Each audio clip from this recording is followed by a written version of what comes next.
पंडित जी त्रिसंध्या लोग कर रहे हैं, बहुत लोग यूथ भी कर रहे हैं त्रिसंध्या, लेकिन अभी ठंडी का मौसम है तो ये बोल रहे हैं क्या ये तीनों टाइम नहाना जरूरी है और ब्रह्म मुहूर्त में ही पहला करना जरूरी है कि नहीं? बहुत ठंडी रहती है देखो, ब्रह्म मुहूर्त में। बड़ा आनंद है। ब्रह्म मुहूर्त से सूर्य उदय तक होना चाहिए, 11:30 से 12:30 तक होना चाहिए। फिर सूर्य अस्त से आधा घंटे पहले, आधा घंटे आगे हो सकता है। और ठंड का मौसम में देखो, अपने बेड पर बैठ के मन में गंगा स्नान करके भगवान श्री विष्णु के नाम 3 बार लेके हम त्रिकाल संध्या कर सकते हैं, जो ब्राह्मी मुहूर्त का। दूसरा, फिर स्नान करने के बाद उसको हम मध्याह्न संध्या और सायं संध्या कर सकते हैं। पर किसी को बीमारी है, किसी को सर्दी जुकाम में परेशानी है, वो लोग भी मन में गंगा स्नान और जल सिंचन करके भी, कोई नहाते नहीं ये नहीं, वो भी करेंगे, क्योंकि ये एक स्तोत्र है, ये कोई भगवान का पूजा नहीं है।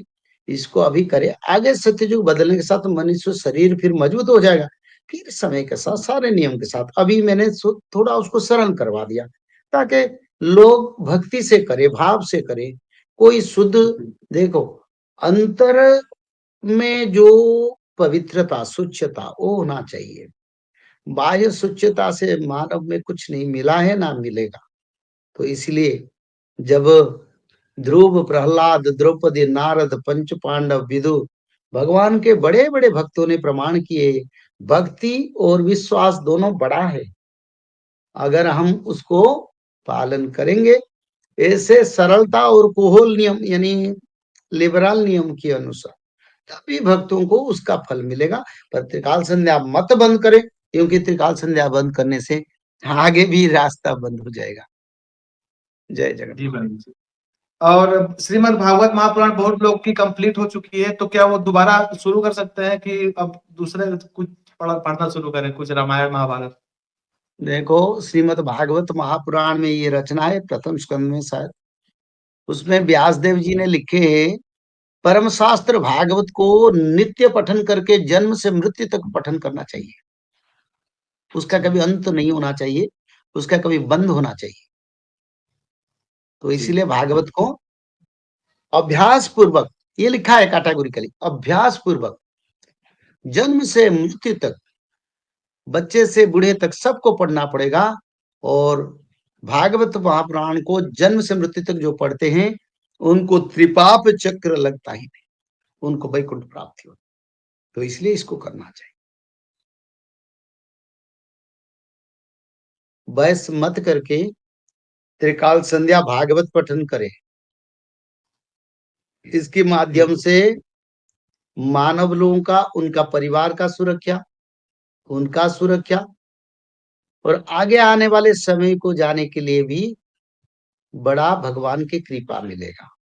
जय श्री माधव। जल प्रलय, महामारी और भूकंप, अग्नि प्रलय, वर्ल्ड वार 3 और महाविनाश, ये तो एक दिन होना ही है। लेकिन इस सब से आप बच कैसे सकते हैं? सबसे पहले नॉनवेज खाना छोड़ दीजिए, अंडा भी नहीं खाना है, और किसी भी तरह का नशा मत करिए, और गलत काम मत कीजिए, और सत्य, प्रेम, दया, क्षमा और शांति का आचरण कीजिए। और 3 चीज कीजिए, उसमें से सबसे पहला है त्रिकाल संध्या यानी त्रिसंध्या। उसको दिन में 3 बार करते हैं। जैसे सुबह में करते हैं ब्रह्म मुहूर्त में, सुबह सुबह 4 बजे से लेकर के 6 बजे के बीच में आप कभी भी कर सकते हैं। लेकिन आपको समय नहीं मिला तो समय आप आगे पीछे कर सकते हैं, आधा घंटा 1 घंटा पीछे कर सकते हैं। दोपहर में 11:30 बजे से लेकर के दिन का 1 बजे तक कर सकते हैं, उसके बीच में शाम को 5 बजे से लेकर के 6:30 बजे तक कर सकते हैं। दिन भर में 1 बार नहा के त्रिकाल संध्या जरूर करें। बाकी समय आप हाथ पैर मुंह धोकर भी कर सकते हैं, और 3 बार आप श्री गंगे बोल करके स्टार्ट कर सकते हैं। जो दूसरा उपाय है वो है श्रीमद् भागवत महापुराण पठन। दिन में 1 अध्याय जरूर पढ़ें, दिन भर में 1 अध्याय जरूर पढ़ें। वो भी ना हो सके तो 1 पन्ना तो जरूर पढ़ें। अगर उतना भी समय नहीं है तो 1 श्लोक जरूर पढ़ें। तीसरा उपाय, माधव नाम का जप करें, निरंतर करें, कोई भी काम करते हुए करें, हमेशा माधव नाम का जप करें। त्रिसंध्या का पीडीएफ, श्रीमद् भागवत महापुराण का पीडीएफ और भविष्य मल्लिका का फ्री ई बुक भविष्य मल्लिका पुराण, ये सब आपको डिस्क्रिप्शन बॉक्स में मिल जाएगा। भविष्य मल्लिका के बारे में अधिक जानकारी के लिए आप भविष्य मल्लिका के वेबसाइट पर संपर्क कर सकते हैं, भविष्यमल्लिका.com। और अधिक जानकारी के लिए भी कल्कि अवतार ऑफिशियल चैनल को देख सकते हैं, जहां पर मल्लिका के बारे में खुलकर बातें रखी गई है, जहां पर आप लगभग 1000 जितना वीडियो आपको देखने को मिल जाएगा। और भी आपको अधिक जानकारी जानना है त्रिसंध्या के बारे में, और कोई आपको सवाल है तो नीचे दिए गए नंबरों पर आप संपर्क कर सकते हैं।